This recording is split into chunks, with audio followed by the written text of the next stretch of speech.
नमस्कार, स्वागत है आपका ओमान न्यूज़ हिंदी में एक बार फिर से। यूएई के राष्ट्रपति का निधन हो चुका है। शनिवार को शेख खलीफा बिन के निधन के ऊपर महामहिम सुल्तान हैतम बिन तारिक ने बहुत ही गहरा दुख व्यक्त किया है और उनको श्रद्धांजलि देने वे स्वयं यूएई पहुंच चुके हैं। अबू धाबी में हवाई अड्डे पर अपने बैठक के दौरान महामहिम सुल्तान ने अपनी हार्दिक सहानुभूति व्यक्त करते हुए सर्वशक्तिमान अल्लाह से मृतक की आत्मा को स्वर्ग में शांति देने की प्रार्थना की और शेख मोहम्मद और उनके परिवार के संयुक्त अरब अमीरात के लोगों को इस नुकसान को सहन करने की शक्ति प्रदान करने की प्रार्थना की। देखिए, सल्तनत में इस शोक के अवसर पर 3 दिनों का राष्ट्रीय शोक की घोषणा कर दी गई है महामहिम सुल्तान हैतम बिन तारिक की तरफ से, और सल्तनत में जो ओमान का झंडा है वो 3 दिनों तक झुका रहेगा। देखिए, आज से ही सल्तनत में नए कामकाजी घंटों की शुरुआत हो रही है। खास करके गवर्नमेंट सेक्टर से जितने भी जुड़े हुए कार्यालय हैं वहां पे लचीले कामकाज की शुरुआत आज से हो जाएगी, जिसमें श्रम मंत्रालय ने बताया है कि रविवार से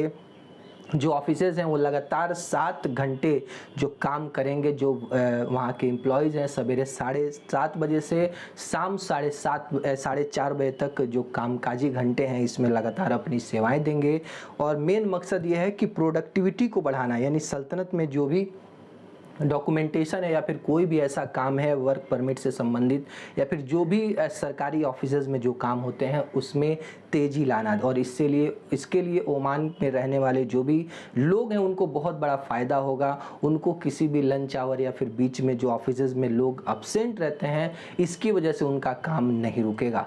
ओमान के मौसम वैज्ञानिकों ने कहा है कि ओमान सागर के पास तटीय इलाकों में ईरान में धूल भरी आंधियाँ चलने के कारण जो क्षैतिज दृश्यता है वो कम हो सकती है। ओमान मौसम वैज्ञानिक का कहना है कि इस्लामिक गणराज्य ईरान के तरफ से जो दक्षिण पूर्व की हवाएं चल रही हैं उसकी वजह से सल्तनत में दृश्यता में के स्तर में कमी आ सकती है। और ऐसे में यदि आप ड्राइविंग करते हैं तो सोच समझकर कम स्पीड में ही ड्राइविंग करें, ताकि आप और आपके आसपास के जो लोग सड़कों पर गाड़ियां लेकर निकले हुए हैं उनकी जान पूरी तरीके से सुरक्षित रहे। देखिए, मस्कट को और ज़्यादा विशाल बनाने के लिए और ज़्यादा इसको नया जीवन और एक तरह से इसका रीडेवलपमेंट करने के लिए बड़ी बड़ी परियोजनाएं उसको लागू करने की घोषणा ओमान के नगरपालिका मस्कट नगरपालिका ने कहा है कि विलायत में जो लोग रेहड़ी पटरी पे काम करने वाले लोग हैं उनको एक अस्थायी रूप से एक जगह पर उनको व्यवस्थित किया जाएगा। यानी कि रोड्स के ऊपर जो आपको साइड में किनारे दुकानें दिखती हैं उनके लिए भी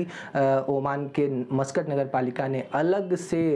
व्यवस्था करने की बात कही है। महामहिम सुल्तान हैतम बिन तारिक ने 115 लोगों की नागरिकता को बहाल करने के लिए रॉयल डिग्री जारी किया है। इन लोगों की नागरिकता समाप्त हो चुकी थी, लेकिन महामहिम के आदेश पर 115 लोगों को फिर से नागरिकता दिए जाने की घोषणा की जा चुकी है। देखिए, ओमान में यदि आप लंबे समय तक निवेश करेंगे तो 5 साल से 10 साल तक का वीज़ा भी आपको मिल सकता है। और बाहर के लोगों को 1 टाइम वीज़ा देने का भी प्रावधान ओमान की सरकार ने किया है, ताकि ओमान में ज़्यादा से ज़्यादा निवेश आए, लोग ज़्यादा से ज़्यादा ओमान की तरफ आकर्षित हो। ओमान एयर ने एक रिमाइंडर जारी करते हुए एक बयान दिया है कि देखिए, आज की स्थिति में ओमान आने के लिए पीसीआर टेस्ट की आवश्यकता कतई नहीं है यदि आपने 2 वैक्सीन की डोज लगवाई हो और दूसरी डोज लगवाए हुए कम से कम 14 दिन बीत गए हों, फिर आप ओमान का वीज़ा लेकर के किसी भी फ्लाइट के माध्यम से सल्तनत में एंट्री कर सकते हैं। देखिए, ओमान में जिस तरह से रोड एक्सीडेंट्स हो रहे हैं उसको लेकर ओमान की जो यातायात महानिदेशालय ने पैदल चलने वालों के लिए एक अपडेट जारी किया है कि यदि आपको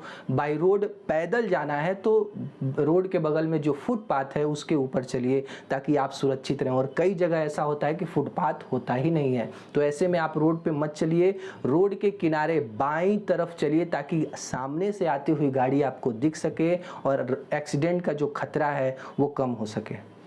देखिए, सल्तनत में जो लोग गाड़ी ड्राइव करते हैं और सीट बेल्ट लगाने में आप लापरवाही बरतते हैं तो देखिए 40 किलोमीटर घंटे की यदि आपकी रफ्तार हो और ऐसे में आपने सीट बेल्ट नहीं पहना हो और आपकी गाड़ी का एक्सीडेंट हो जाए तो अंदर बैठे हुए आदमी का जान 100% जोखिम में आ जाएगा। उस एक्सीडेंट का इम्पैक्ट इतना ज़्यादा पड़ेगा कि आपकी मृत्यु भी हो सकती है। और यदि आप सीट बेल्ट लगाते हैं तो जो एक्सीडेंट होने में जो क्षति है, जो नुकसान है वो कम से कम होगा, आपको चोटें कम से कम आएंगी। इसलिए सीट बेल्ट प्लीज़ पहनिए ताकि आप और आपकी गाड़ी में बैठे हुए सभी लोग पूरी तरीके से सुरक्षित रहें, कोई ऐसी आपातकालीन स्थिति आती है तो।